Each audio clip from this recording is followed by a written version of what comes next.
अस्सलाम वालेकुम नाज़रीन। आज हम वाव की अक़साम में पढ़ेंगे वाव मादूला। ऐसा वाव जो आवाज़ न दे, यानी ये ऐसा वाव होता है जो लफ्ज़ में आकर बिल्कुल खामोश रहता है, साइलेंट रहता है।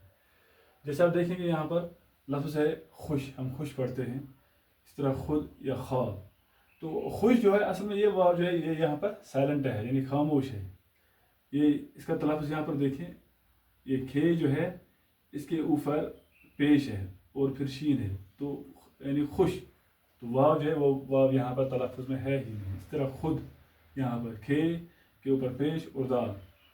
और ख्वाब, तो ख्वाब जो है यहाँ पर खे अलिफ बे, यानी प्रोनाउंसिएशन में ऐसे हमें पढ़ना पड़ेगा, तलफ़्ज़ का यही है लेकिन लिखा ऐसे जाएगा, तो इसको कहते हैं वाव मादूला।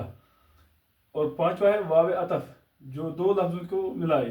तो इसका काम ही है बस जोड़ना, यानी दो लफ्ज़ों को ये जोड़ता है, शाम व सहर, ज़मीन व आसमान, दिल व जान।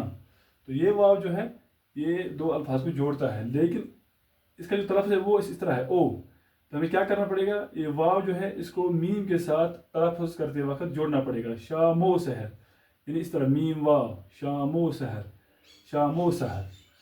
यानी हम कुछ लोग पढ़ते हैं शाम व सहर, शाम व सहर, तो वो गलत है, या ज़मीन व आसमान, ये भी गलत है। तो क्या पढ़ना पड़ेगा, शाम व सहर, ज़मीन व आसमान, इस तरह दिलो जान।